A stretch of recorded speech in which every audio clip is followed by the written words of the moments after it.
Okay, we are live right now.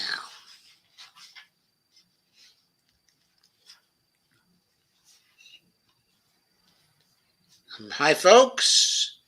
This is the In-Depth Show, and I'm your host, Joe Firestone.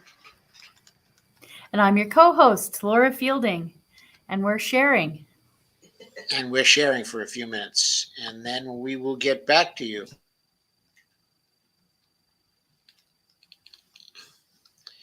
If you'll be patient for just a few moments. Thank you much.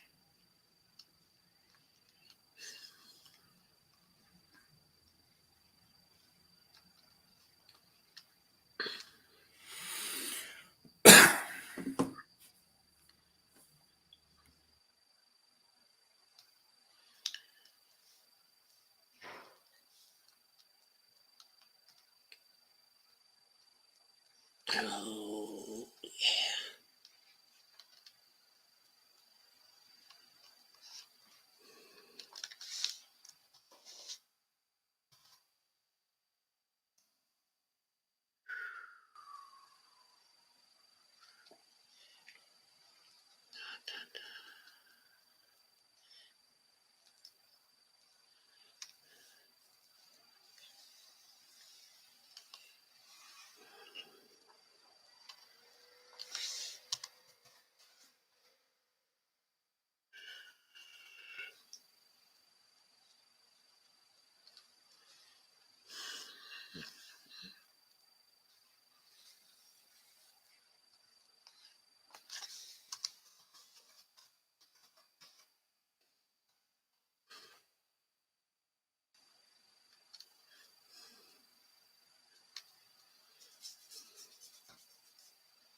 okay, Laura, I assume you have shared to the Red Berets group.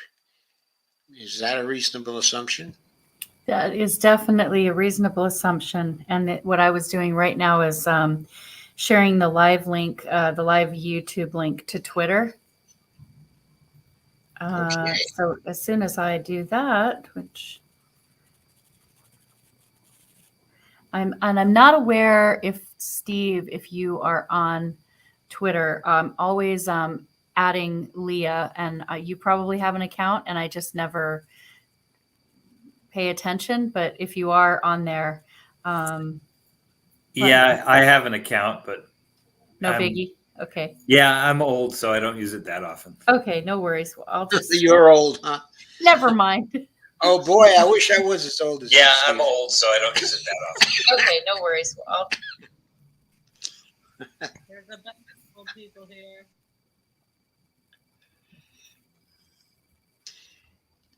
Okay, so I think we're here at this point.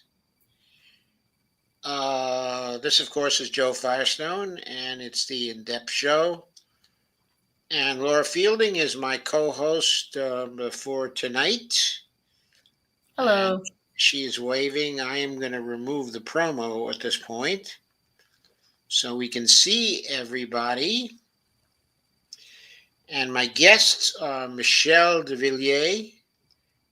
I think that may be the correct way to pronounce it.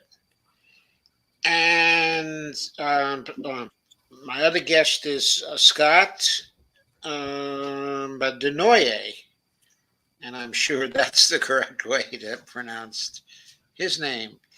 And Steve Perkel is here, okay, as well. And Steve is responsible, I think, he and his wife anyway, are responsible for the local arrangements in Vancouver, Washington. So, is there anything else to say? Scott, of course, okay, is a great activist who seems to be everywhere there is a Medicare for All protest. And just yesterday, he was at the Occupy Pfizer protest in New York City, which went on from 8:30 to 10:30. And that was quite a protest, I think, a very, very successful protest. And then Scott got on a plane and he winged his way out to Tacoma, Washington. I think you're in.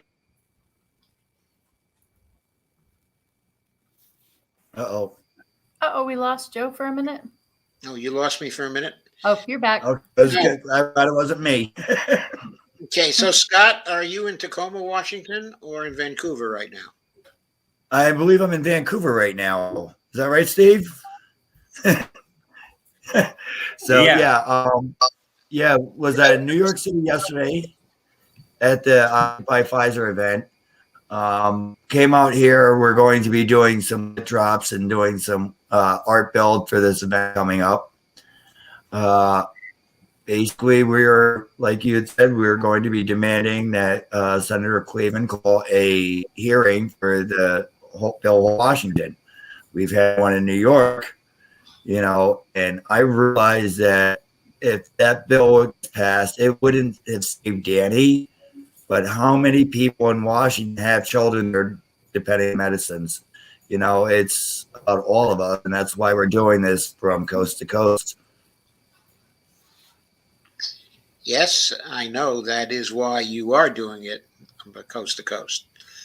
But you're doing extraordinarily active work from coast to coast. So thank you very much, Scott.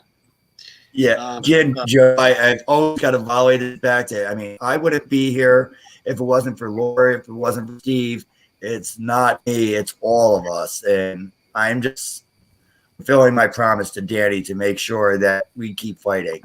And I can't do it without everybody else. So it's not me, it's all of us. Yes, I know that's true.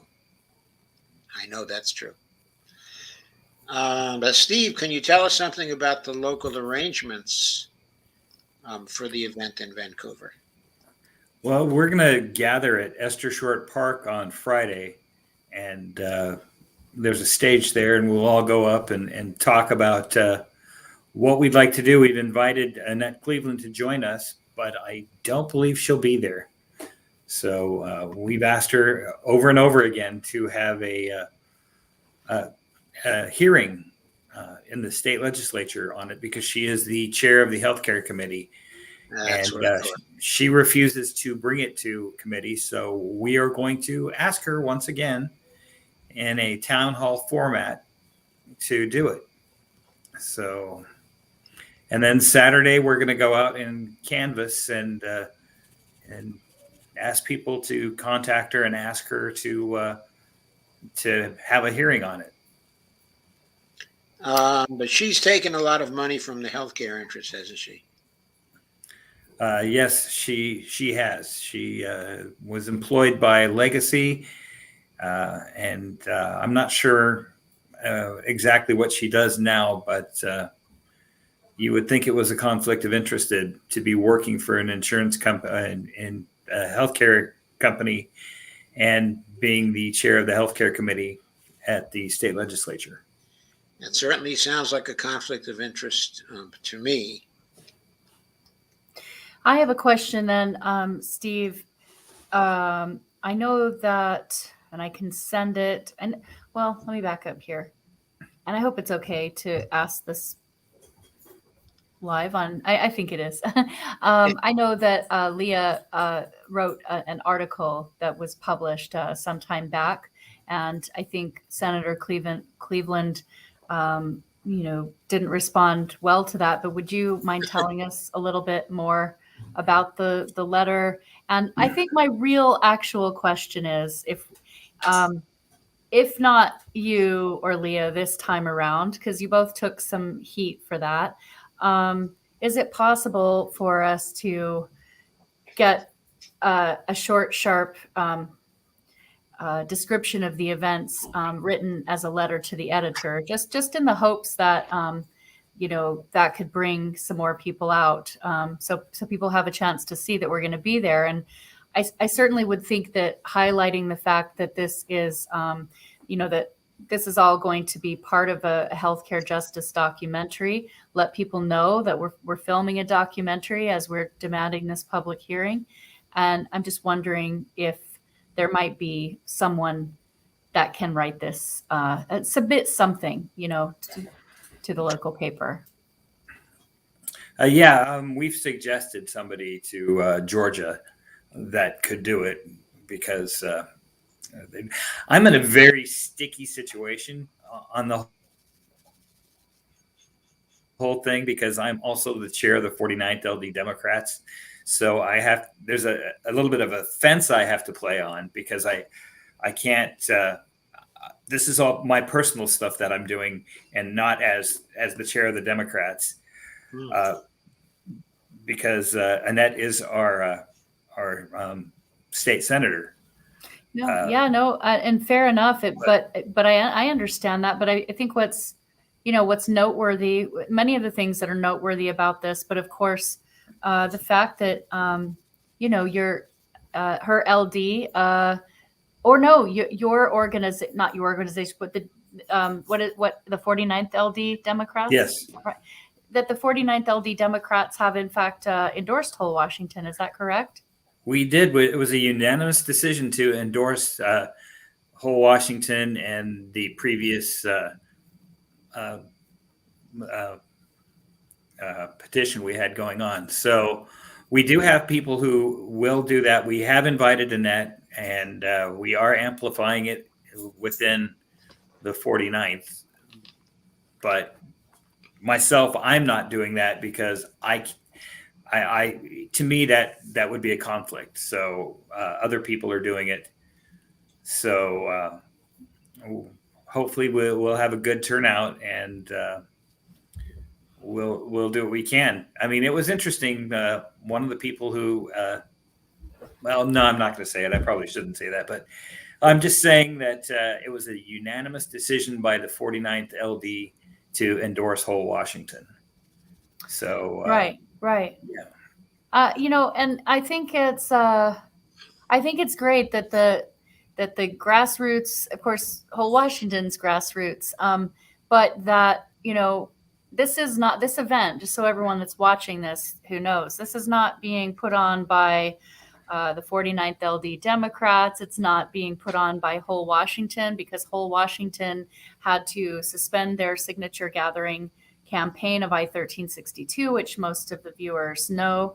But just for clarity, this demand for a public hearing from Senator Annette Cleveland is coming from the Red Berets for Medicare for All and our co-host, A Future to Believe In. And then we have coalition partners that are showing up too. So I do understand the situation that you're in when you're in Democratic leadership, Steve. And then what I can assure Senator Cleveland, or anyone who is watching this, or anyone who will be down in the area, myself as a former Democrat and formerly elected Democrat, I have no issue coming in and demanding extremely strongly and asking with absolute I don't even know what the word is. I think it's preposterous that all of the local LD have endorsed and want this and are such strong supporters of Whole Washington, yet Senator Cleveland is still not scheduling the hearing. I'm not surprised. But so from my point of view, when Senator Nina Turner and some other people have talked about this kind of inside out approach, because that's where we're at right now. We're kind of, or another way of saying this is fighting on all fronts, is we have some people still working within the Democratic Party, and we have people who are working to build other parties, such as the Progressive Party of Washington State, People's Party of Washington State. There's, in Tacoma, there's the Black Panther Party. We have people that are sick and tired of the Democrats and the Republicans who won't pass legislation at the state level and at the federal level that will save lives. So I think where someone like myself, and I won't speak for, I don't need to speak for Scott, he'll speak for himself, and Michelle come into this is like, I think as coalitions, we can come together and the people that are really on the outside now, the people who have made the determination that they no longer choose to organize within the Democratic Party. I mean, I'll just say for myself, there was a time few years back where I brought we brought quite a few berets to the Pierce County Democrats. And we did a fundraiser during reorg, and we raised almost $2,000. And I personally made a donation to Pierce County Democrats, and it covered almost a month's worth of their rent. And the reason I did that is, and I was telling everyone, got very excited about these red berets. Of course, not everyone. They're the really people that aren't for universal health care weren't, but we got a lot of them on people's heads. And of course, talked to quite a few people who didn't know that, say, Senator Maria Cantwell isn't for, and neither is Murray, aren't for Medicare for all. When people say, we didn't know, I'm not going to go on a force the vote tangent, but I just think there's a lot of people who think people that are active within the Democratic Party, they all know the score. They know who has co-sponsored at the federal level. That wasn't my experience organizing within the Democratic Party. There's quite a few people who show up who actually think that, like Cantwell and Murray and some of the Kilmer, to name drop my own representative, they actually think these people are for healthcare because they go around saying healthcare is a human right, and we know none of these people have co-sponsored the federal legislation, and they do not support it. So I think from my perspective, it's really important. I have the utmost respect for my progressive allies who are still working to try to create change within the Democratic Party. I found for myself, after giving a lot of my time and efforts, that it wasn't right for me. That's all. And I do think someone that can come from the outside, not being affiliated with either party, at least, that isn't a conflict of interest, and it is not difficult to do that. So why don't I let someone else say something here? Well, that's the interesting thing about other governments where they have coalitions of different political parties that will work together to get something done. And unfortunately, our system, that doesn't work here. It's not set up to do that. They keep blocking it. So it is going to take a change from within to allow that, in my opinion, that hopefully someday we can get that. But the more we sit here and try, to fight the system from the outside, you got to get inside too to stop them from blocking it, because you can't do it from the outside because they're the ones who have all the power on the inside. So until you can get that power inside, we're going to keep hitting the same wall. Well, progressives we could go back into all of this. Georgia Davenport could talk about a time when people had a chance not to elect the current chair of the Washington State Democratic Party, and they failed to exercise that. So the Democratic Party at the state level couldn't, in my own opinion, be. It's gotten even worse. And as you know, Georgia resigned as a state committee member. It's, but again, like, I just feel, here's how I feel as Red Berets founder. I've told everybody, these are for everyone, regardless of what party that you're working in, regardless of whether you think that working within the Democratic Party can create change and you want, hey, you're inside telling people we need healthcare. I think that is very important. And I also think that people pressuring from without is also very important. And so I truly hope that everyone can feel included in the Red Berets coalition, because it's not about party. It's about believing healthcare is a human right, and and we absolutely have to get this passed. So I don't care what political party, as long as we're here to save lives and get this legislation passed. That's my point of view. Yeah. Well, you'll see when you're down here that the 49th LD Democrats and the people in charge of it are all progressive people that have helped get us there. So we talk about all politics is local, and it's got to start here, and that's how we have to get it up to the national level too. Yeah, is starting in the LDs and taking over and working in as many as we can, and to get more control, so then that we can maybe get the counties and then get the state of Washington back, take control of it. And that's what we're trying to do down here, at least. Yeah. So. Yeah. And unfortunately, our state senator isn't one of the progressive people that we No. would, No. So but everybody in her LD is. Yeah. Is she going to run again in 2022? 2024, she just got reelected. Yeah. So the thing. So it's a 4-year term for the A Senate. 4-year term. Washington. Yeah. So the thing, and so for that, we are really going to need a lot of outside pressure, because having organized within the Democratic Party locally, I just know that there won't be much substantial pressure from within. It's uncomfortable. There have to be people that are not affiliated with the party that are able to come run extreme pressure campaigns consistently, being noisy, because we can't wait on her. It's unfortunate that she's just at the beginning of her new term, but we absolutely have to, and we'll be working on the ballot initiative. But I really, over these coming months, as we're recruiting the signature captains for Andre Stackhouse's signature captain program, I would love to think that it's an easy task for us to continue building this, demanding a hearing from Senator Cleveland, because besides recruiting signature captains, what else do we have? This is what the work we're doing right now is the pre-campaign. That's what Andre Stackhouse is calling it. But maybe let me just go first. I would like for Scott, because I haven't had a chance. This is sort of organizing, Joe. We're using this as we haven't had a chance to really flesh this out.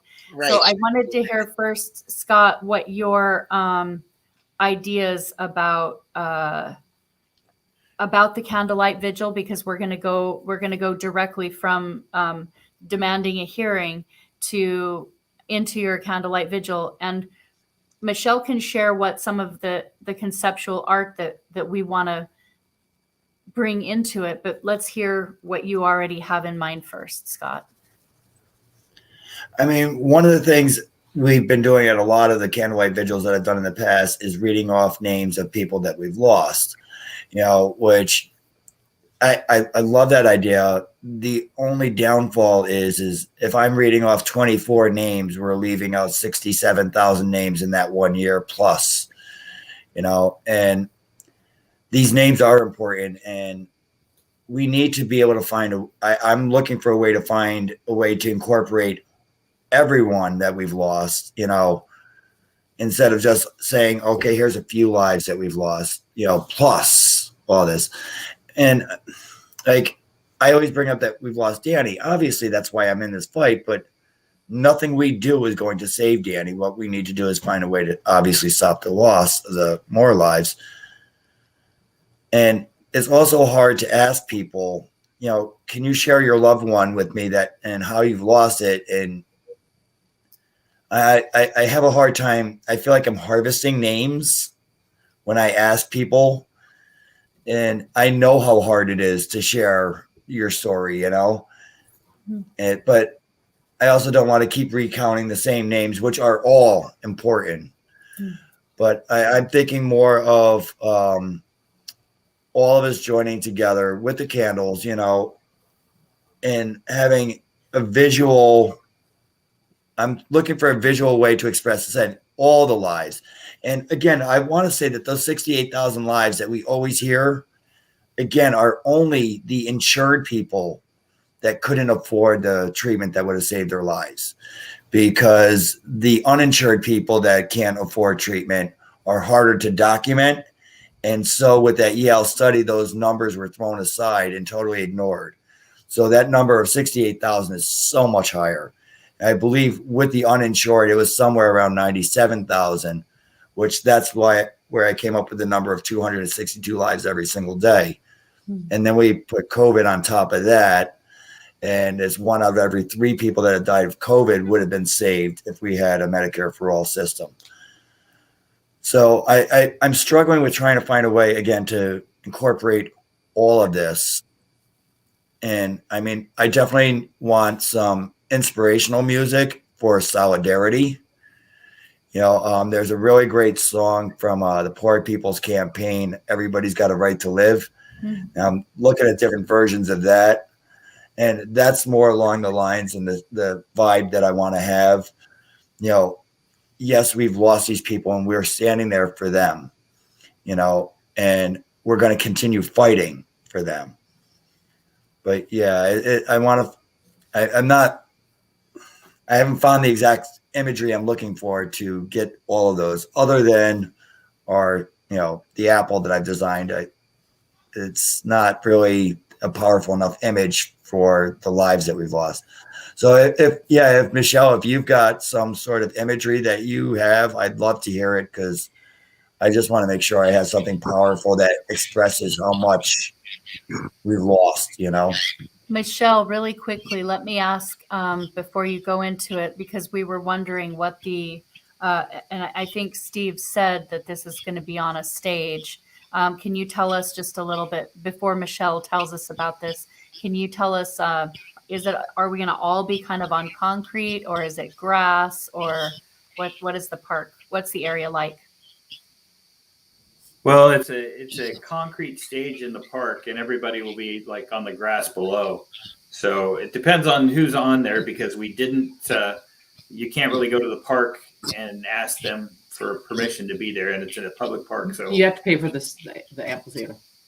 The stage has to be paid for, but there's the area the corner where all the traffic will be. That's where we're doing the vigil. Yeah. Oh, yeah. But the other part, we were going to try to, if the stage is available, we're going to be up on the stage and have stuff.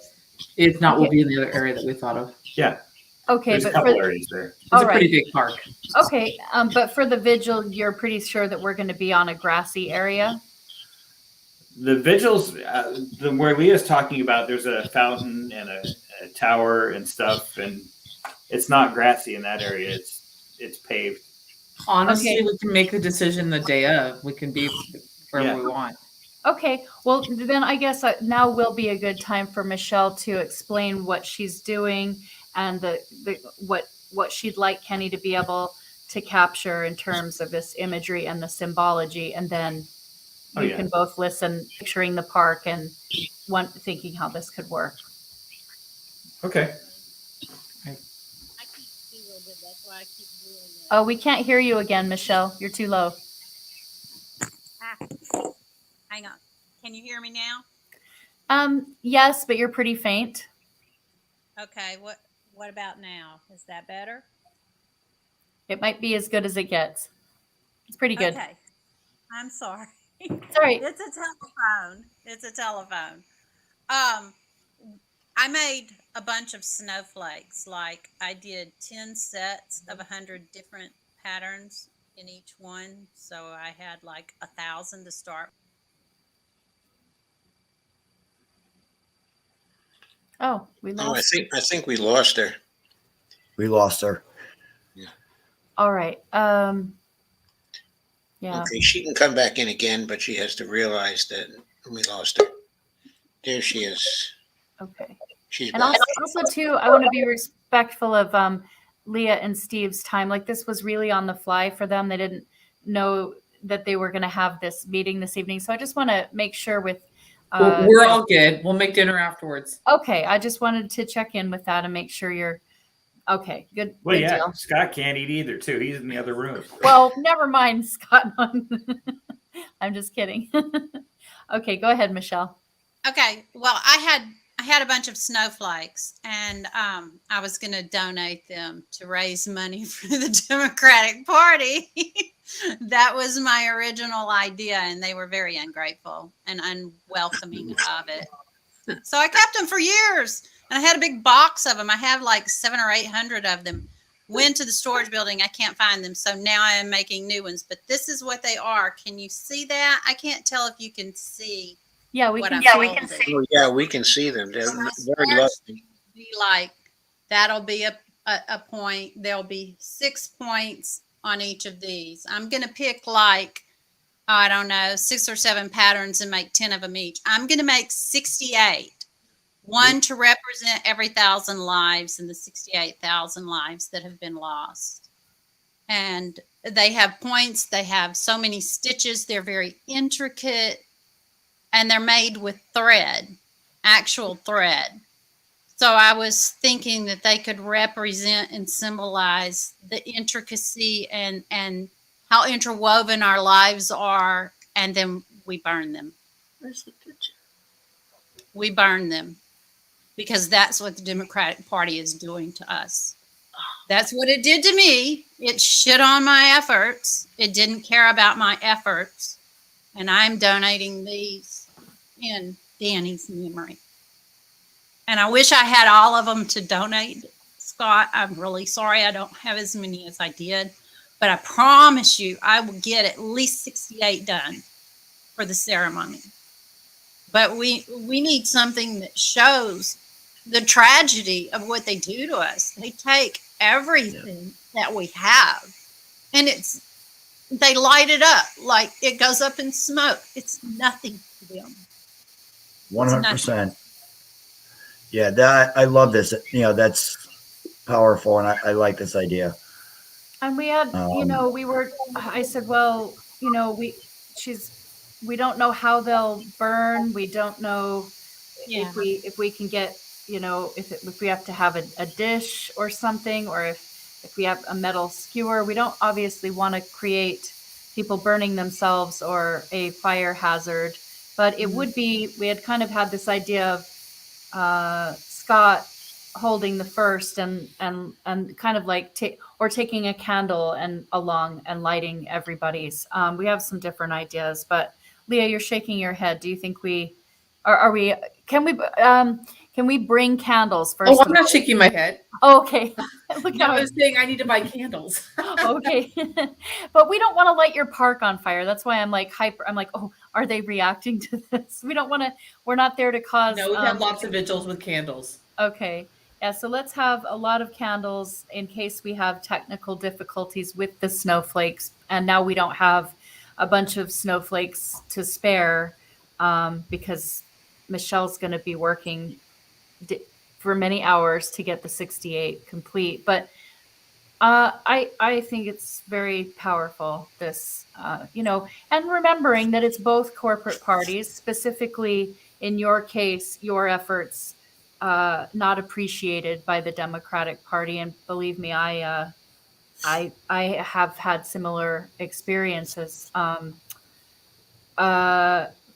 But remembering that, it is the corporations that own both of these parties, and that we have to keep reminding everyone, this is on the state platform. They put universal health care is on the Washington State Party platform. So they are not in compliance. Senator Cleveland is not in compliance with the party platform. That's, there's all these things that we'll do, but to keep reminding. But that's really, really powerful. Go, Michelle. Tell us more.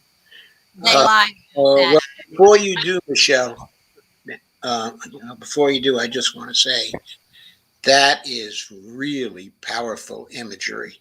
Yes. Oh, we lost her again. Yeah, that really. That is really powerful imagery. Yeah. I'm also thinking if we have 68 of them, and like you said, we everybody can hold a different one. We can have like a cauldron with a fire in it. We just walk by and put it in there. Mhm. And each person, I'm sure, may have somebody themselves that they know of that has been lost to the healthcare system that, you know, their snowflake can represent as they drop it into the cauldron. Yeah. Could have someone from the fire department help them.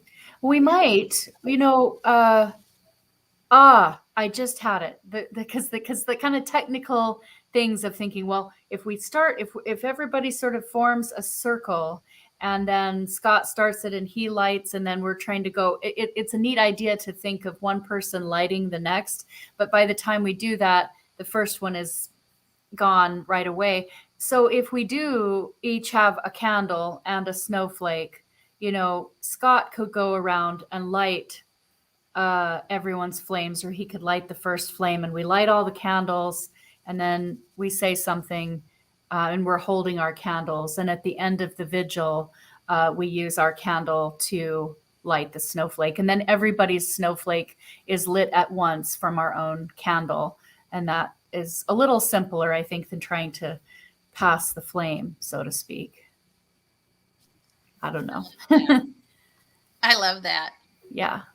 Oh, the one thing that I was going to say when you were talking about it being on the platform, Rick Larson is another one. And they actually get angry when you ask them about it. And he lied. He lied in front of the first LD about it. With Hillary Morales sitting right beside me, I said, and they had just passed it like 2 or 3 days before in state committee. So I knew he knew it was in there. And Hillary was sitting there with a copy of it. And I said, I got to ask him a question. And I said, did you know that this is in the state platform? And he said, oh, no, I wasn't aware. I said, well, I do. I know. I have it right here. Yeah. Will you, now that it's in there, reconsider? And he just went on and on and on and got really ugly. There was a scene about it. He lied, and then he refused to honor what the state committee did, and he refused to tell why he was refusing to do what was asked of him. Yeah. It was The state committee platform is a very glowing platform. We just don't hold anybody accountable to any part of it. You know, when we should. When people run for office, we need to say, here's our platform. What do you think? Do you support it? But that never happens. Yeah. But it is very pretty. Well, I got really in trouble for trying to demand an answer to it, saying that's not an answer to my question. Could you please just answer what I said? It's pretty simple, yes or no. And I got really in trouble for it. Like in front of everybody, the chair stood up, ran to the front of the table. You sit down. Yeah. She said, you sit down. No, And that is so disrespectful. it was Yeah. ugly. Yeah, well, they don't feel they have to be, you know, I've been to Denny Heck, didn't feel, now he's our lieutenant governor, lovely. Anyway, so I think something that is noteworthy to bring up and let people know that's going to be happening is we have 2 confirmed and hopefully 3 congressional candidates that are going to be coming down to speak. Jason Call is coming down, as you know, Michelle, and Rebecca Parson running here in Congressional District 6. And then Stephanie Giardo. Am I saying her name correctly, Joe? Stephanie recently lost her grandmother passed. And so we'll see where she's at. That was a few days ago or last week. But we'll see. She had confirmed a tentative yes. So that would be pretty amazing to show that these candidates that are running at the federal level are all coming down to rally around us to demand this public hearing. Brent Heinrich will also. He'll be in the middle of a debate with Lars Larson and as soon as that gets over, he will Be joining us Lars Larson and Joe Kent, who is running in CD3. running in CD3 and who is far right of Jamie Herrera Butler. So Let's say he's pretty much the Trump side of the Republican. yeah. But he'll be So- coming to demand a public hearing? Brent's No, coming. Who's the Brent, Democrat? Brent is coming. Oh, I was like, that I know. candidate's coming? After he's done with his Whoa. debate on the Right. Lars Got Larson show with Joe Right. Kent. Right. So Yeah. And he does Okay. support. He does support. He already endorsed Whole Washington. So yes. That's really good news. That's really incredible. And of course, Georgia Davenport will be. Everybody that's on this panel knows all of this, but just for viewers, the Georgia Davenport, who founded Whole Washington, and she's one of the interviews. Like when Kenny Ballantyne first reached out to me and had this first Zoom call and conversation, I said immediately, can we please bring Georgia Davenport into a meeting, and can we, that would be the first step. Well, she wasn't able to come out for, she had hurt her toe really badly, so she wasn't able to be out when Kenny came for his first visit for our protest outside Representative Kilmer's office. But Leah and Steve made the trip all the way up, and Scott came out for that. And Michelle was there. So in a way, this is kind of, this is a journey when we're really thinking about it. This is how I conceptualize the documentary process. Is it's like we started out, in Washington State, clear back in March, with the demands at the federal level of Representative Kilmer. That was Whole Washington doing that. So I do also like to keep reminding people that was an action that Whole Washington and coalition partners led to demand Representative Kilmer co-sponsor Representative Jayapal's bill. But so then we were there locally, and then everything just blossomed out over the marches for Medicare for All.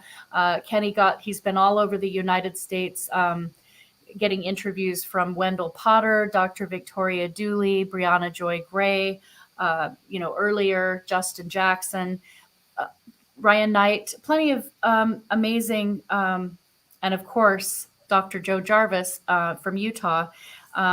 So he's been on that journey and also filmed 4 of the major marches for Medicare for All. That's New York, Seattle, LA, and DC.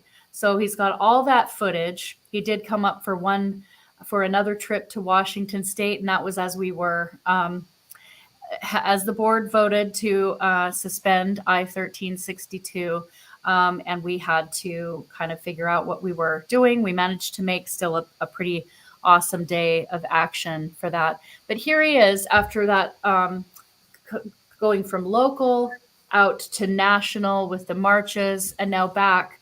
And it seems to me just like, and of course the film, this is my conception of our process being in this documentary. The film will be its own, however it presents, but the journey that we've taken, that's how I conceptualize it, is kind of like starting local, blowing out major all across the country, and now sort of coming back to bring this to a close with this candlelight vigil and some canvassing the next day. And so he'll get that interview with Georgia Davenport, which is obviously an important interview to this film. So I'm really excited. We'll see you all. I mean, I'm going to be there. Fran Bauer is coming out. Fran might be still sitting there crocheting and listening. She'll be getting on a plane tomorrow night. So I will pick her up tomorrow night at SeaTac, and we will come down early Friday morning. So we will plan to be there at least a couple of hours before the event starts.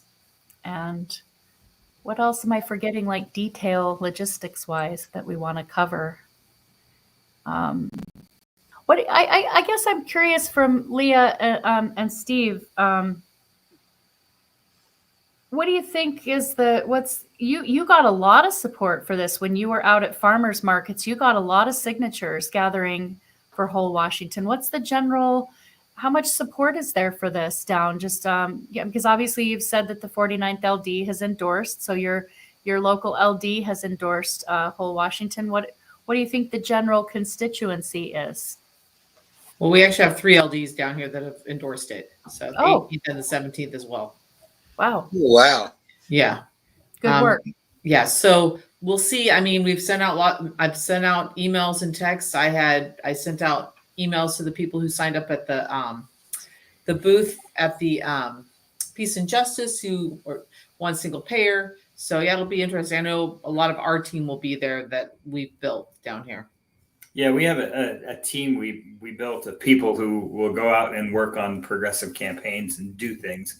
And they're dedicated, but there are a lot of people down here who just sit on their hands. And let's just hopefully we can get them up and get them motivated to come to this. Well, I saw quite a few people on the invite out on the Facebook page saying they were going to be there. And I believe Carrie Walls looks like she's coming down.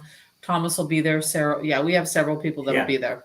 And I know that Georgia and Rhonda send out just to the local, they cut down the list and from our revolution, from A Future to Believe In, send out some emails to a bunch of people locally to you. So hopefully that might reach some people. Let's see, what else was I going to say? Do you think I need more than 68? Well, I think you'll be fine. I think you'll be fine with that. I think you'll be fine. And I don't think you can crochet more than 68. I think 68 is you probably could if you stayed up all night. But 68 is a powerful number because that's right for 68,000. So I think that Right. I agree. Yeah. And we're smack in the middle of Vancouver, so people might see what's going on and come join. Yeah. It's in the heart of Vancouver, so it's a perfect spot. Yeah. And I'll keep working on Twitter with using hashtags like Vancouver and WA. I don't know. I connected up with somebody who might just come down. Now I can't even remember like what's the cool thing, but he was himself in a documentary, and you can tell from his Twitter feed he has a blue check. Anytime somebody that's like a blue check mark follows or retweets something, and it was actually Daniel Lyde, who's with Students for a National Health Plan that Joe has also interviewed, and he came up. He flew up from Las Vegas. He organized Vegas March for Medicare for All, and he came up to the Day of the Dead protest. Well, it's because of a tweet that he made where he said it was really great to see the Red Berets panel on the Fred Hampton Left General Strike Summit, and he added quite a few of us. And this person, I'm saying, retweeted it. So I go look at his account, and his pinned tweet is very completely Medicare for All. And he had tagged Susan Sarandon and Killer Mike, I think, in it. Anyway, I went and scrolled through the comments, and someone from March for Medicare for All had asked a question, whereabouts in the country are you?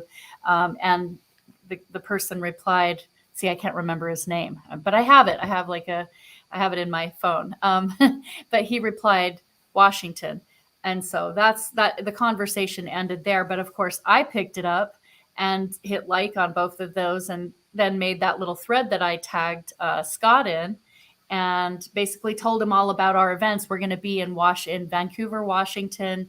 If you want to come down and join, Kenny Ballantyne is going to come out and be filming. And yeah, he retweeted a bunch of that and gave me a follow back. So anytime I see somebody in Washington State, when I'm on Twitter, I open up a conversation with them and ask, do you know about whole Washington? And so this is just what I have been doing on Twitter for a while. We want any chance that, who even knows? Maybe he's kind of local in your area. He could show up. He could decide to travel. We don't know any of these things, but I'm excited.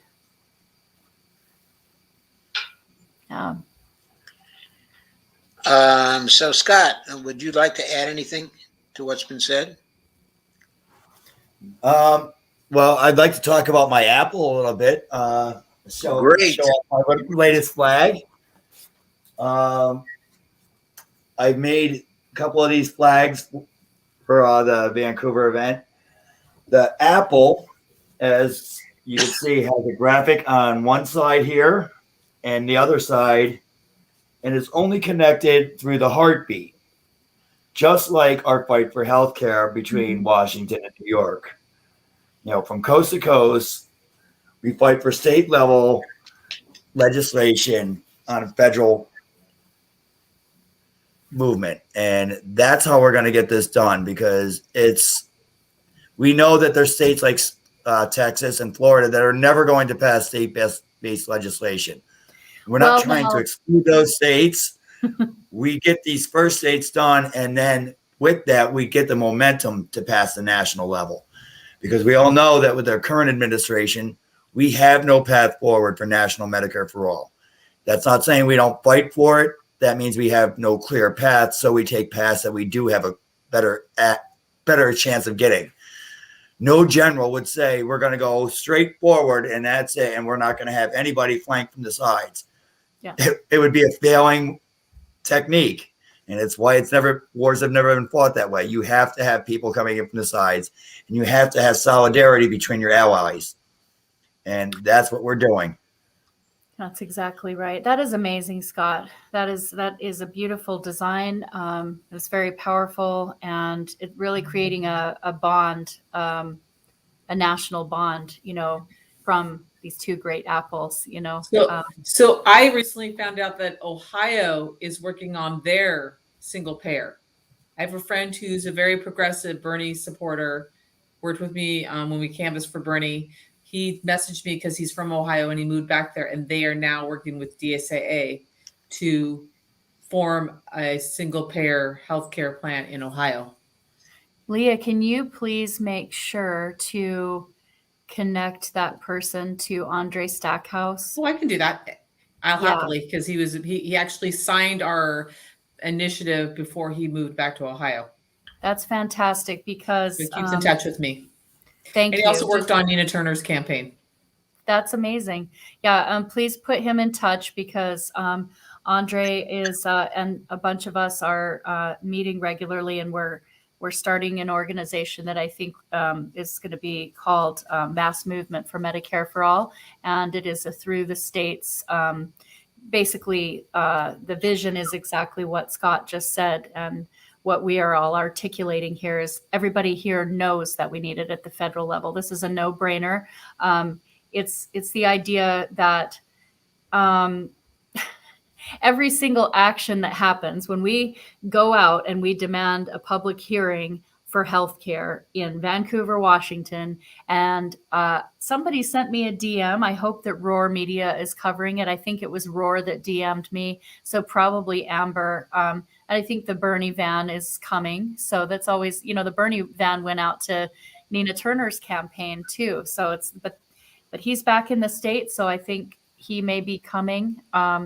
So you just don't know. Sometimes when the energies are really round, we might get a really, really nice local, and then some people traveling for this.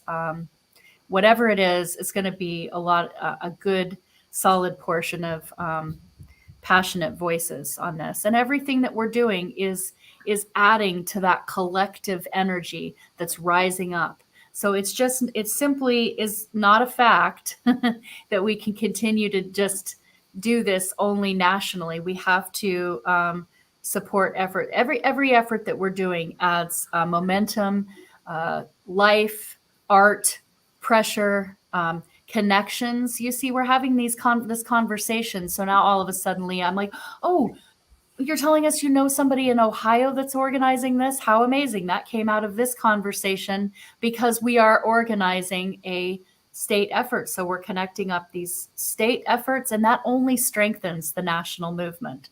Well, there's definitely strong support down here in Vancouver and Clark County, because just sitting at a Peace and Justice Fair, talking to people there. I had 3 sheets of people ready to sign the petition or gather. They really were strong supporters, and they want it now. And the support we got at Farmers Market over the summer was just amazing. We got doctors and nurses and people in mental health, and your average person that were just excited about. They want it. They believe in it now, and that we're ready for it.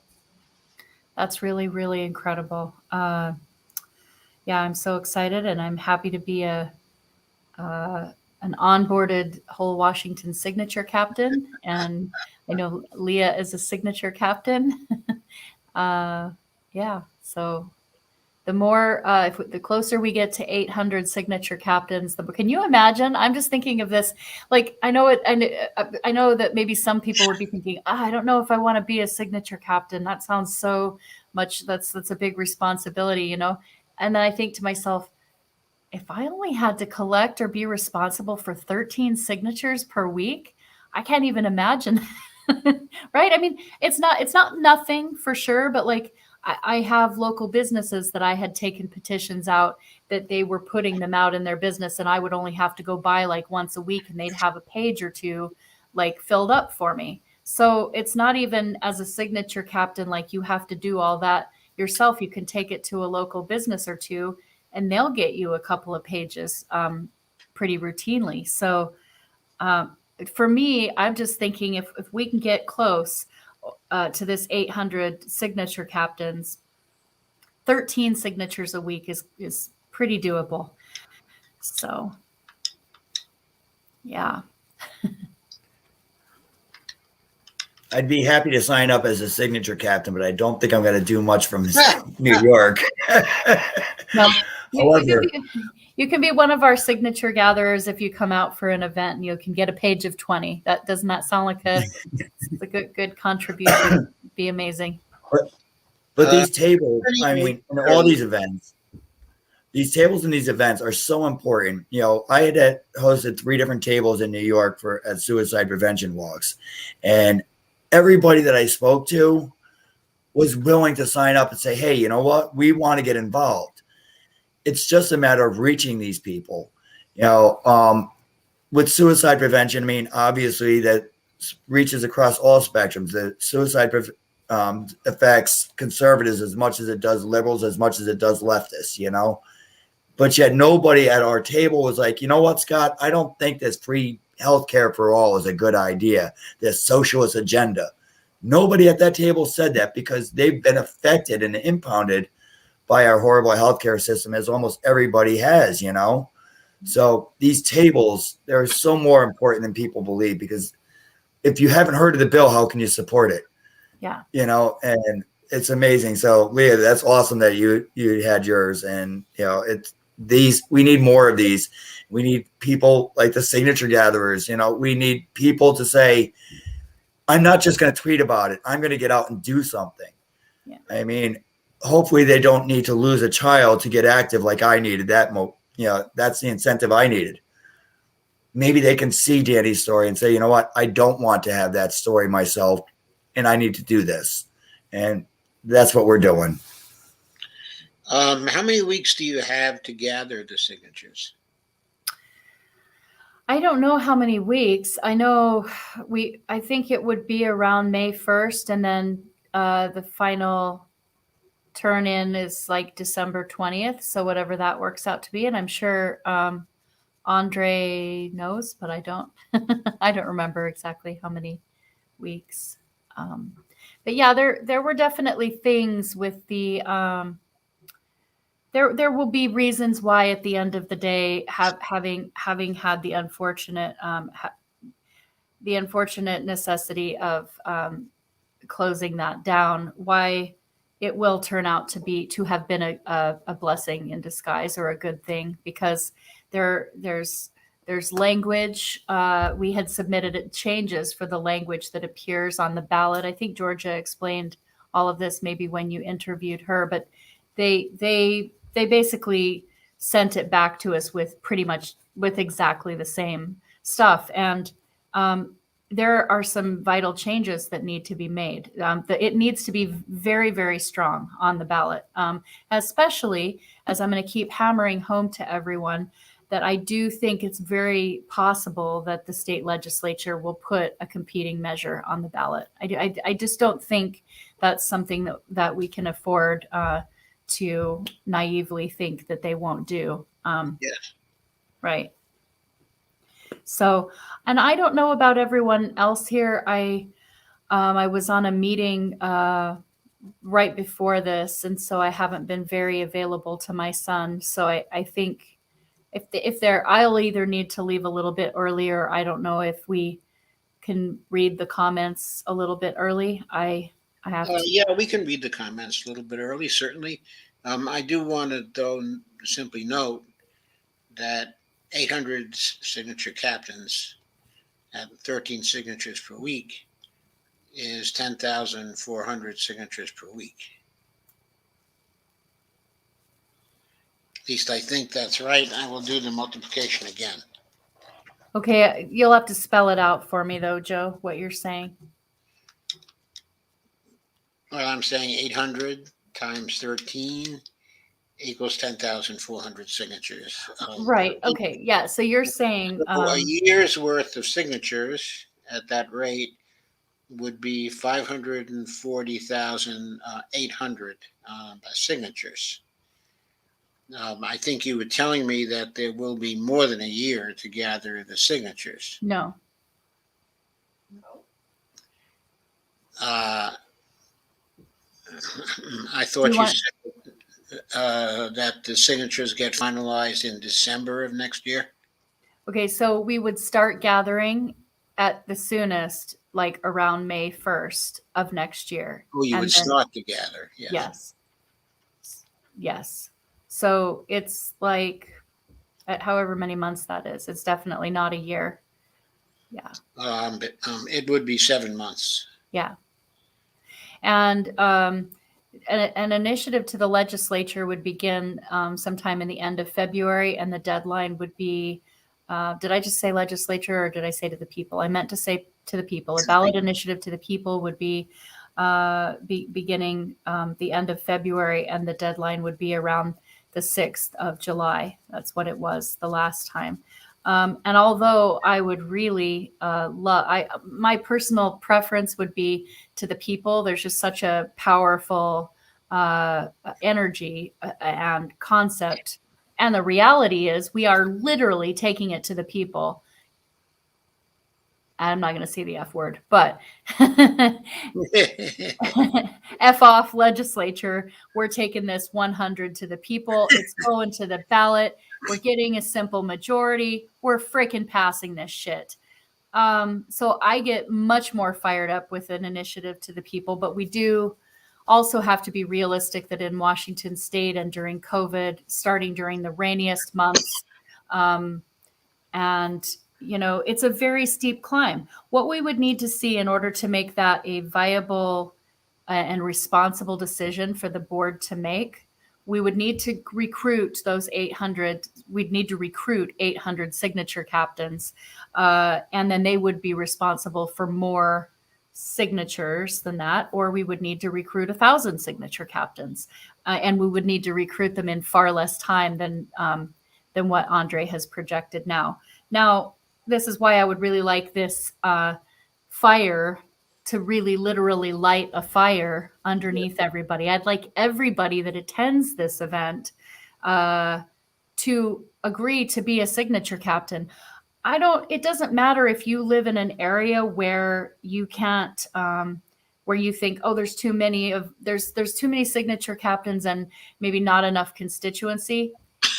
In that whole length of time, you can make yourself available to go to a big event where people are congregating, and you can gather a big bunch of signatures.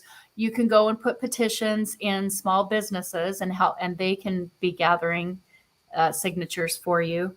So yeah, I'd really like to see Andre's list take a very quick upturn, because I would love, as a board member, to be able to have that option.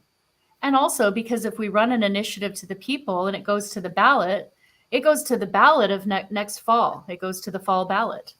Yes. The 2022 ballot. It sounds great, but starting that slog at the end of February when the weather's awful and having such a steep climb, we would have to have an extremely organized and mobilized base of volunteers. They'd have to be crawling out of the woodwork to go clamoring in to get onboarded into Andre's signature captain program.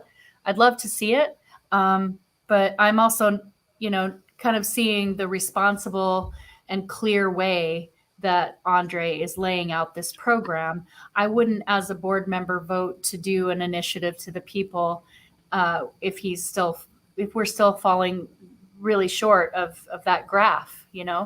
That's what's one of the things that's so amazing about having somebody like Andre leading this is, wow, this has really made it very crystal clear how this will be accomplished and what we need to do. But is there anything we want to do to bring this back to the event? Do you want to say anything, Scott, about how the day of the Pfizer action was for you? What energy are you holding doing that sort of an event and coming out here now? Yeah. Well, the Pfizer action was like, for me, it's always powerful to bring it to anybody, but to bring it to a pharmaceutical company in particular, I mean, when we talk about pharmaceuticals in general, I mean, Danny's medication was $250 in America, but it was $35 in Canada. Whereas Pfizer doesn't manufacture risperidone, that belongs to Johnson & Johnson. Pfizer is first off the biggest owner of the largest lawsuit against fraud for any pharmaceutical industry with their medication Braxton. Along with those, that lawsuit was wrongful deaths. To me, wrongful deaths is the same as legalized homicide. It's manslaughter, and they're sold to us by our corporations, and they're fined for the lives that they take from us. Fined. You killed this many people, that's going to cost you so many millions of dollars. Meanwhile, that's all incorporated into their budget, and they knew those lawsuits were coming, and they're paid. So what I brought was, insulin is one of Pfizer's bigger products, and how many people we've alone heard of have lost lives because they were rationing insulin. I could tell you about Danny Crespo, which he was turning 29 and getting kicked off of his parents' health insurance, and he was concerned that the cost of his insulin was going to bankrupt his family. So Danny Crespo also committed suicide because he was concerned about the cost of his medicine. Then there's Joshua, another insulin. He was engaged to be married, and they weren't making enough to make ends meet. So Joshua started working at a shelter and sleeping upstairs in the shelter to make enough money to come up with the money for their wedding. And the night before he was found dead, his fiance was speaking to him. She's like, Josh, you sound really aggravated tonight. Are you sure you checked your blood sugar? And he's like, oh yeah, I'll do it later. And the next morning he was found dead. And he too was rationing insulin. $250 Pfizer charges us for one vial of insulin.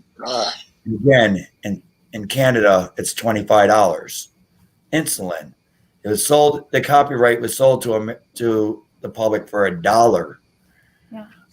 It was Rocana who had actually expressed on the House floor recently, from 2010 to 2016, all 210 drugs that were approved by the FDA had funding from either the NIH or public money. So to say that they're charging us $220 more than Canadians for this insulin for research and development is 100% horseshit. There's no money ever being spent anymore by pharmaceutical companies for research and development when they can reach out to the universities, which have doctors really trying to help people and get their research and development for free, and then charge us for research and development. Yeah.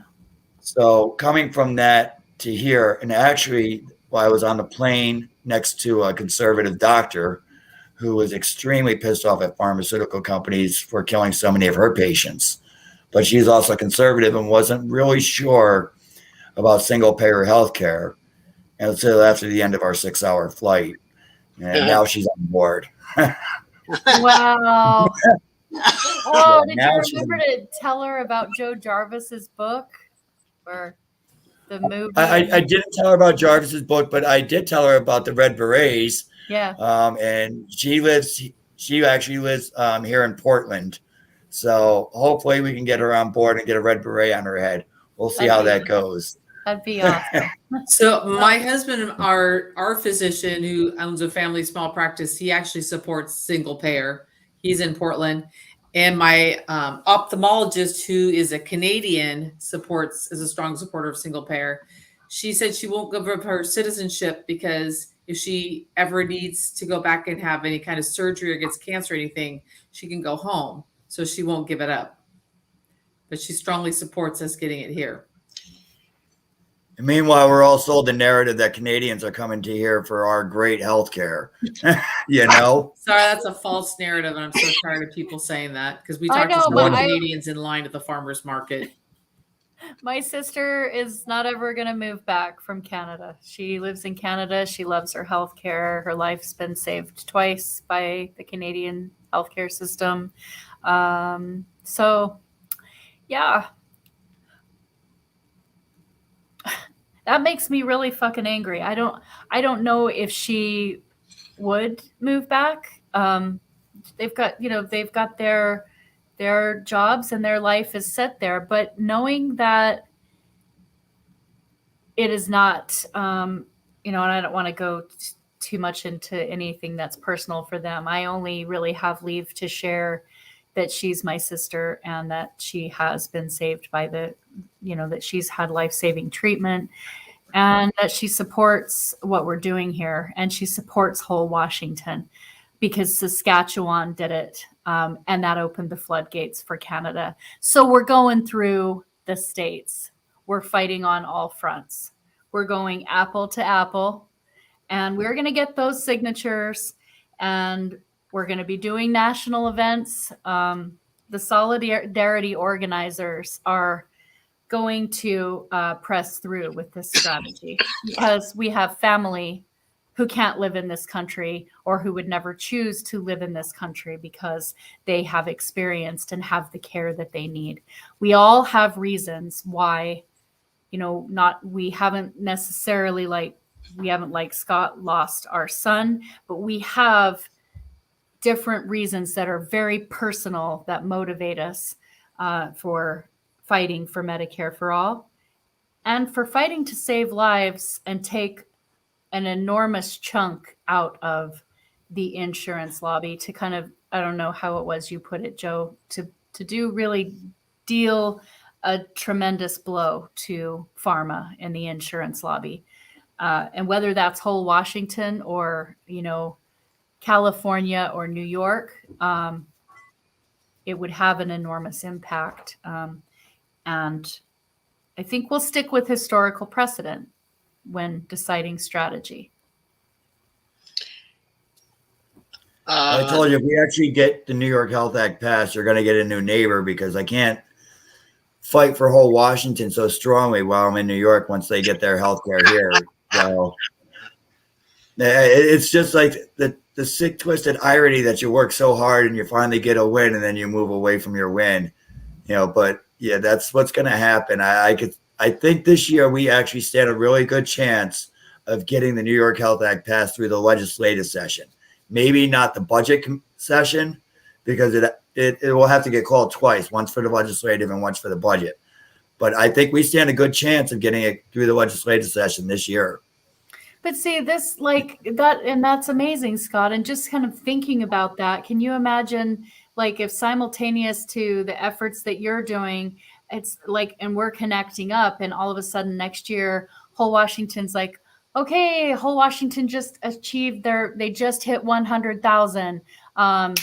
Here they go.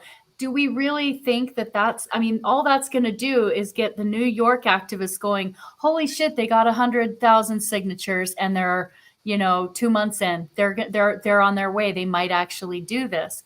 That's going to mobilize people in New York State, not out of some competitive anything, but out of, oh my gosh, we're doing this. Let's feel this energy moving. We're doing this. That's the kind of effect that we're going to have on each other. And that's how we can empower each other. It's not a competitive thing. If New York passes it first, it's going to make it so it's going to mobilize the volunteers of whole Washington to get out because they're going to be like, yes, Yes, they did it. Get out. Get those signatures. Get out. Get out. Sorry, I could get really excited about this. Yeah, the 100%. I mean, that's my thought too. You know, in New York, However, it's not only whole Washington. Okay, in New York, think of Massachusetts. Massachusetts. They're Absolutely. right next to New York. They have a single payer bill. Okay, that's in the legislature now. Yep. And the economic study for their single payer bill was also done by Jerry Friedman. So the economics of it are very sound. And they could well pass it as well. Joe, real quick question. Are you familiar with mass cares on just the details? I'm concerned on some of these state bills if it's more of a public option type of deal. Because we all know I'm like a purity pony with teeth, and I'm not going to fight for anything that's going to give the insurance company a leg up. So that's what I'm wondering is Massachusetts single payer bill is a real single payer bill. It's like okay. the bill. That's what I wanted to make sure of, because I've been advocating for him, but I wanted to solidify that there's not a public option type of bill. But they may also have a public option type of bill there, because often there are competitive bills. Just like in 2009 and 2010, there was a national single payer bill.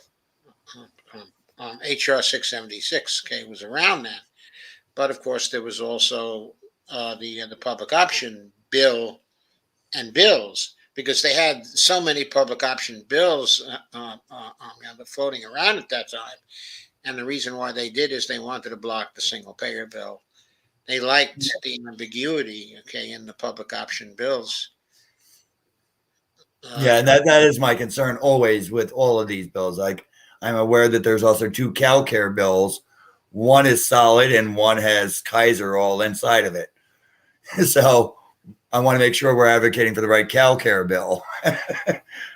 But yeah, that's where that's the correct. case of the CalCare bill, I think it's AB 1400, isn't it? It sounds familiar. Yeah, I think that's the correct one in California. But there are many, many states that actually have considerable activity now. Yeah, Lisa had actually mentioned there's something going on in Pennsylvania as well now, that she saw a bill that they're working on in Pennsylvania. I heard one mention about it, and that's all I've heard since then. So I'll have to touch base with Lisa more on that one. She's been looking for people who were supporting that bill in Pennsylvania. Last time I talked to her about it was on Friday, I guess. And she hadn't found the most important supporters, of that bill. Of course, she's trying to tie into it. She would also like to help to pass the New York Health Act. Yes, actually, she's going to be working really closely with me, I guess, to start the New York Health or the New York chapter for the Red Berets. She's not too far away from me, and we could probably have a lot more close communication. She's great organizer. I call myself an activist because I can't even remember where the hell I put my phone down. So organization is not my thing. Yeah, she's a great organizer, and she's also great at the policy end of things. The details, of policy. So that's going to help a lot, I think, in a New York context. Also, I still want to bring up Sergeya and Dr. Jolly from the Saratoga Health Committee had both agreed that they will come on your show. I got to get their information to you. They are very. Thank you. Dr. Jolly is well versed on the whole details of the New York Health Act. He's the one that I mentioned to you before. So I definitely got to get you his contact information and stop dragging my feet. Did I mention I'm not very organized? Well, you're organized enough to be almost everywhere where there's a single payer movement going, Scott. That's pretty good. Yeah, that takes some stamina. I mean, I definitely get tired, and Anna gets tired. that's probably where most of the stamina has to come in, is keeping her, okay with this. But, I mean, all joking aside, I mean, I am so grateful for everybody that, reaches out to me and says, "Hey, will you speak at our event?" And, not only that, we'll take care of you, Scott. We'll get you out there. We'll get you a place to stay. Laura, again, I can't thank you enough. It's more than just, to me, it's more than just us fighting for our health care. For me, it's also, again, keeping that promise to my son. So all of these events I go to is so much more than just fighting for our health care. It is keeping that promise. So everybody that helps me is helping me keep that promise to my son. And that's why it's so important to me. So thank you, everybody. And anybody listening, if you have an event, you want me to speak, I'd be there as long as you get me there and get me home. That's it. I might need a place to stay before I can get home. Just whatever we can do. We gotta do this shit. Well, and just to that, we had, thank you so much to Leah and Steve, because through my lack of organization, I just, had prolonged getting the plane ticket, which I guess in the end worked out with where you were with the Pfizer event, but then that put us in the extra bind of, we don't have a place for Scott to stay. So thank you, Leah. And, and then there were people that contributed. You're welcome. Great. And there were many people that, including Bonnie Firestone, who contributed to the Red Beret fundraiser that we did through GoFundMe. And that has helped with the costs. And then we had, I don't know if she wants to be named by name. She might not, so I won't. But someone that just reached out who said, I want to cover the hotel. I want to cover 2 hotel rooms for the group, So people have really come together to help make sure that Scott and Fran and that some of the cost is covered, and that's been. I just want to thank everybody. If anyone, And a shout out to Rhonda Walker for coming in and picking Scott up at the last minute. So I appreciate her doing that as well. She texted. Yes, thank you, everyone. I texted Rhonda and said, because she had texted earlier this morning when I was at work saying, do you know what airline he's coming in on? But it was like 2 hours since she had sent the text. I was like, did you find out? She's like, no, I lost him. Just kidding. I got him. Well, the nice thing about the Portland airport is all you have to do is pull up, and you'll see whoever you're looking for. Yeah. As long as you're on the right level. Oh, yes, as long as you're on the right level. Yeah. Well, I Okay, mean, so I'm going to read a few of the comments. Okay. Sakura4 says, "Thank you, Michelle. I love the idea." So did I love the idea. And Fran Bauer says, "Yes, Anna, wow, we should hold up a sign with Pelosi, Biden, Cleveland, et cetera, politicians' name as we set the SF on fire." Carmen Yunus says, "Pretty snowflakes." And Carmen also says, "Burning, bad for the environment." Sakura wrote the words that we're going to say at the burning. I just want to tell him thank you very much for that help. And Senny Dick says, "I don't think they would make that much smoke. They are small and delicate. They probably burn quickly." I was also thinking of putting hairspray on them as an accelerant. What do y'all think of that? Oh, I have no idea about that at all. I know nothing about. Get in touch. If you use an accelerant, you're going to want something to keep it off of your hands, like a small stick to burn it on or something.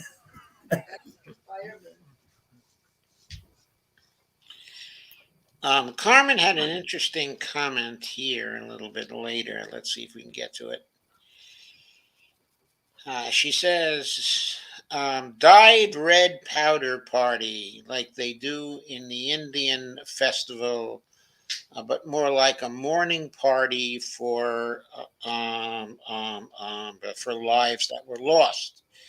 But I don't know what kind of powder is used. I thought that was an interesting comment. That would certainly be very spectacular.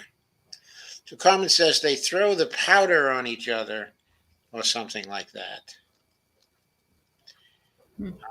Anna says, love the flags.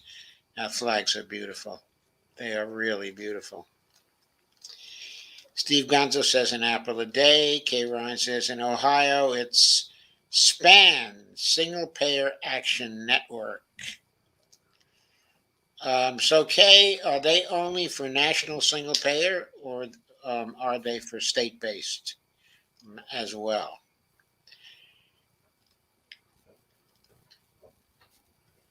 And Fran Bauer says, that's right, Scott, we're at war. Great analogy. Generals strategize their moves, but to make sure they're hashtag fighting on all fronts.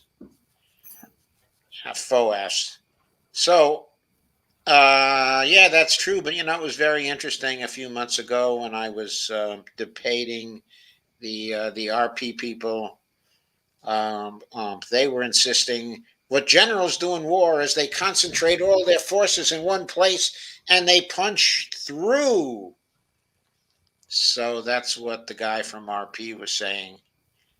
And then they were saying that's what we want to do at the national level. So there's no room for state-based. Actually, I was thinking that sounded like that's really what through the states open the floodgates. That's exactly the analogy that works well for what a state's going to do for the United States. Yeah, I do think, it's worth, I do think that's something that actually works well. However, it's interesting.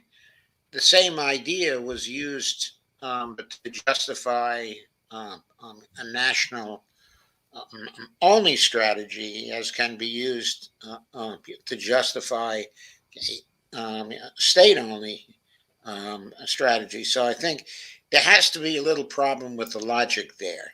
There has to be some assumptions that are missing, either on one side or the other. But from my point of view, what you do is you probe and probe and probe until you find a weak spot. When you find a weak spot, you throw your forces there. Okay, Yeah, take out the small camps that you can take out one state at a time. And then when their forces are weak, you take out the rest. You take out what you can, where you can, when you can. Right. You hit where it's possible to hit. How would we divide and conquer the pharmaceutical companies? Divide and conquer is another strategy. Yes, divide and conquer is, but the pharmaceutical companies are very strong and they bribe all the politicians. It would be hard to disrupt them, but there is a way to disrupt the funding in the Congress. And in future weeks, I'll be talking a lot about the kind of campaign that would actually make it toxic to take money in Congress. Killing machines. Not only in Congress, but in state legislatures as well. At every level, there's a way to make the taking of money toxic. Mm-hmm. Anyway. Well, everybody can come up with, it is fun to come up with political, with strategies, war analogies and all of that stuff. Let's put it this way. People that are going to fight for national can continue to do these direct action protests. And if they're in an area that I can get to, I will help support them. In the meantime, I'm going to be recruiting signature captains, talking to small businesses, talking to people that are on the picket lines, taking this down to everybody that I go in the small businesses I talk to, and they're like, yes, please, when you have that petition, bring it in. I want to sign it. So we can work on mobilizing the masses and doing that sort of getting what is going to be required, which would be thousands and thousands of people in the streets. That protest that we did outside of Kilmer's office, we had a really pretty strong showing for that. That's a fly speck on anything. And by saying that, I don't mean that these actions that are taking place are pointless or that we shouldn't do them. But we do need a lot more people. So the question always comes down to, how do you gather those more people?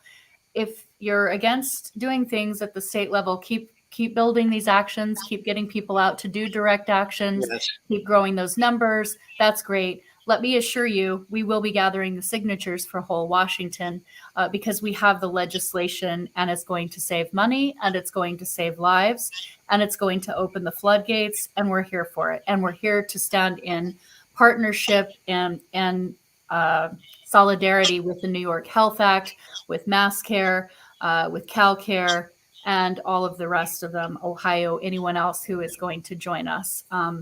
Because none of us run, we have people out fighting for this. What we're going to be doing is taking on the insurance lobby. All of these actions take on the insurance lobby. That's the thing that we have to do, is like, while we're busy worrying about what strategy is effective, if we all just get on about the business of organizing our things, we are all taking on the insurance lobby and the pharmaceutical industry. And let's remember that. Right. Indeed. Let us remember that. I suppose the most important thing in Washington right now is to get those 800 signature captains. Yes, it is. That That is the is the topmost priority. Yes.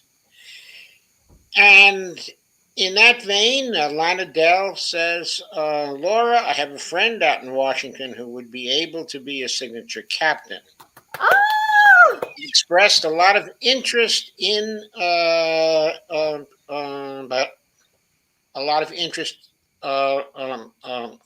in the Red Berets. And I have already sent you her contact information, and you can call her when we get off here tonight. Great.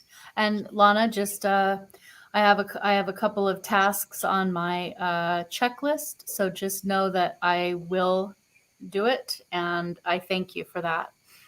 And if it's not tonight, just be patient, because there's a few things on my checklist, but that is amazing. I will definitely be in touch with her. Thank you. And Shane, KRTD Media, says, Scott, I really enjoyed meeting you. I wish we had a bit more time to talk. I'd like to bring you on to KRTD Chat for an interview if you'd be open to it. Yeah, I'll definitely do that with him.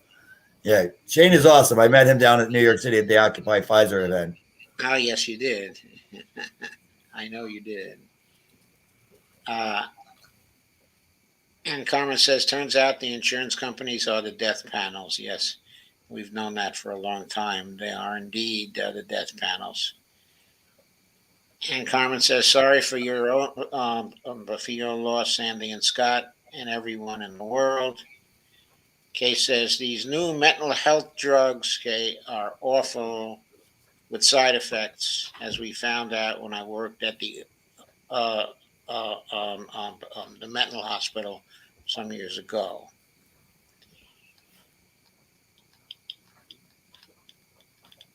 And I'll skip a few of these comments.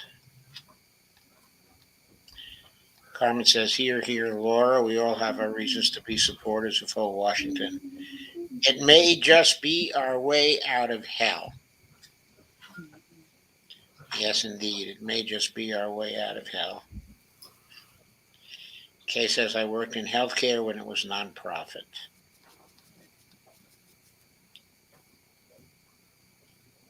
And Sandy Degg says, it's probably the powder they use for the color run events. Kay says, in answer to my question, that group in Ohio she mentioned is a state-based group. It's for a state-based single payer.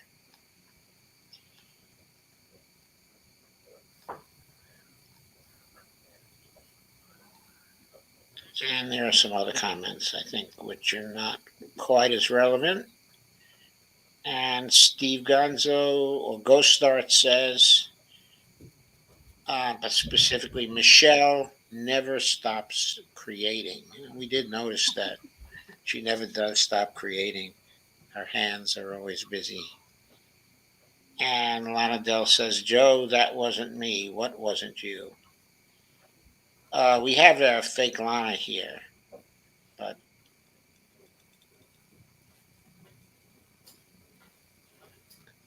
I try to tell by the color. I can usually tell by the color. I think the person who asked you to give her a call is Lana.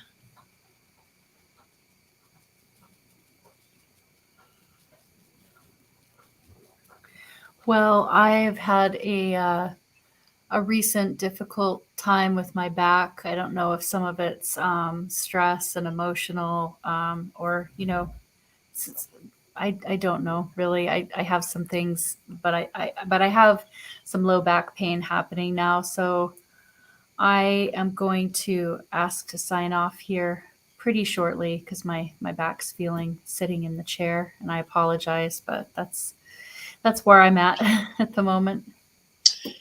I think that's fine. I think we've just come to the end of all the comments anyway. And we have something to unsnarl, but I will do that as soon as our live stream, is finished. Okay, and if it was Lana who wanted you to call, I will find out.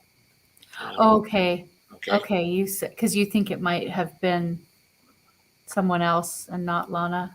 Like, just send me a DM. There have been 2 Lanas here. Okay. Today. Laura, this is number 6. I'm gonna do this. You are gonna do it. Don't amazing. spit it after you go away. I've got this. Oh, you do. I know you do. Wow, you're amazing. Love you. And I love you too. Oh my gosh, I have so many favorite. And if Sakuru is still watching, but we'll thank him anyway. Another moment. But so many favorite photographs from Day of the Dead. I do feel there was the first big picture that I used all the time for Red Berets was a picture of Tambourine Borelli and myself in holding it at the Olympia Women's March. The second year of the Women's March. Was there a couple of years ago. And that kind of was a picture that I had used because it was a great photograph. And there have been a lot of pictures of the flag since then. And I do love 2 pictures. There's so many with that flag. I'm so happy that Carlene made sure, and I hear, there's always this guilt, Catholic guilt, because I forgot on the doorstep, I forgot Danny's photo, the big photo board, so we would have had that as well. And that was, so can I just tell the flag thing without having the guilt? But by damn, I am not forgetting it this time. Let's just put it this way. That was so sad. And you need it, and you're going to take it back with you. So it's very important that I bring it because it's the only one, and you need to have it with you. So we're just going to consider this trip to be that sign. Danny's all the photographs that we'll get of it here. That'll be his gift to Washington State, and then it's going back with you to the other apple. But my favorite 2 flag photographs from Day of the Dead, Michelle, is the one with you holding it that I keep sharing on Twitter, where you have the tool, the black veil over your face, and you're holding the flag. And then there's one of Catherine Lewandowski and I. Mm-hmm. There's an echo. I don't know what that's coming from. Yeah. It might be me. Let me Well, turn it off might my be mic. I forgot to turn it off. But there's the one of you in the veil, and then there's one of myself and Catherine Lewandowski marching up walking. And that's quite a great photograph as well. And then there's so many. That is. I've seen that photograph. Yeah. It is. So And it is, talking of, this movement art, it is like it's been a very important symbol in Washington State. I was one of the most joyous moments, and there were a lot of joyous moments at the March for Medicare for All DC, was when I checked Twitter and I checked in with Seattle, and you all had sent me, look, the flag is the backdrop, and they had managed to put the flag as the speaker's backdrop. And that meant so much to me. Like that really did, because I put some time into that, and it's just gone all over the place over the last few years, and it means a lot to me. So to kind of see that because I couldn't be in two places at once, it kind of felt like I could. So that was my little flag story, and that was pretty neat. So maybe I should remember to bring the flag too down to this. I don't know if it goes everywhere, but it's getting battle worn. It has like a couple of little rips to where people have looked at it and said, are you going to maintain this? Are you going to try and keep it in good condition? Because it looks like it's wet. It's battle worn. So It's icon. yeah, It's iconic. It really is. It needs to be preserved. yeah. You mean we can't burn it? No, not that. We're not going to burn that. I haven't burned a flag. No, we wouldn't burn that flag, because that flag holds all the countries that have passed health care, right? But we'd hold that up and burn our flag, burn the regular flag. Anyway, okay, it's obviously time for me to sign out of here. And I'm going to sign out. I'm going to go have dinner. Okay. Thank you, Leah. Thank you, Steve. It's been a pleasure. And thank you, Laura, very much. My husband said thank you for having us. I did. Thank you both. I actually speak for myself too. And thank you, Michelle. Thank you to both of you. And I'm Steve, having dinner with Leah. them, so I think I'm going to join them. Yeah. I'm going to go feed my dog and give him a walk. Bye, Scott. We'll see you soon. Okay, bye, Good everybody. day. Good night, everyone. Bye-bye. Good night. And thank you, Joe. Thank you so much for this. And we'll Oh, see. sure. My pleasure. We'll see you soon, Michelle. And take care of your hands. I'm sending them some love for you for the 60. Now you don't have 68. How many do you have to do now? You're done with 7.